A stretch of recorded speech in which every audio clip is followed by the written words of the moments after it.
Hello mga kapamalandong, kumusta? This is Brother Alex Lim para sa atong pamalandong karon. Adunay usa ka tawo nga niadto sa usa ka five-star hotel para maybe mo attend og usa ka seminar or wala kay specify unsay rason nganong nisulod siya or naabot siya niadtong maong hotel. Now medyo daghan-daghan ang tao, and then atong nga panahon o ato higayon igsuon na nangita siya og CR. So timing nga dunay usa ka staff sa mga hotel nga dool sa iyaha. So iya kining gipangutana kung asa dapit ang inyong CR. Maigsoon ang nahitabo, no? Ang katong maong staff sa maong hotel, wala lang mohatag og guide or direction sa iya kung asa ang CR nila, kundili miuban ni sa maong tao o gihatod siya hangtod gayud dito sa entrance sa maong CR.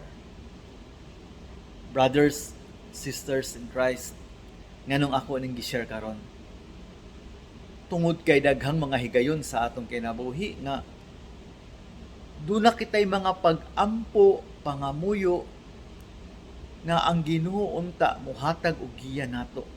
Labi na bitaw panahon sa atong mga kalisod, problema, panahon sa atong mga kasakit, nangandoy kita na ang Ginoo mo istorya nato kung unsay angay natong buhaton.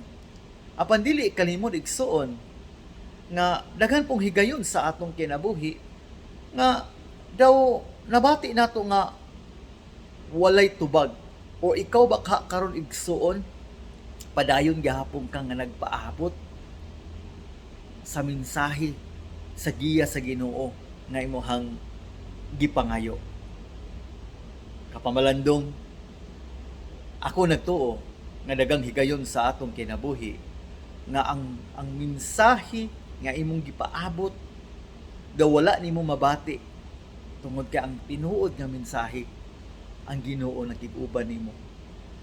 Nag-journey sa imuha, nakig-uban sa imong matag adlaw o gusto niya nga imong i-enjoy ang matag adlaw sa imong kinabuhi nga diin kauban siya.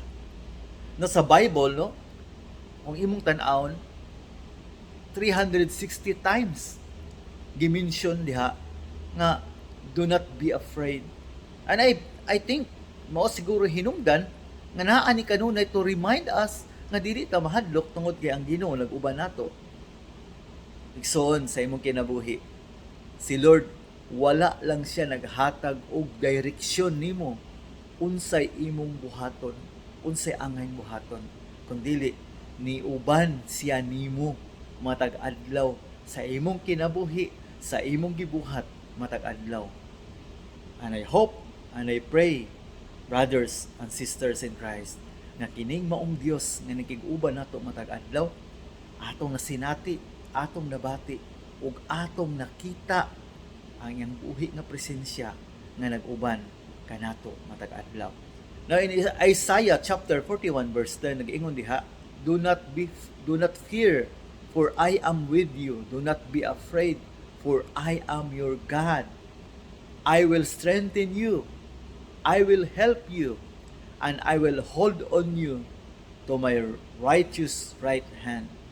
Igsoon, kung unsa man imong giagyaan karon sa imong kinabuhi, hinaoton ta na kining maong verse mao imong hawiran nga ang Dios wala ka pasagdi, wala ka talikdi, kaya adlaw-adlaw siya nakig-uban kanimo. God bless you, brothers and sisters in Christ.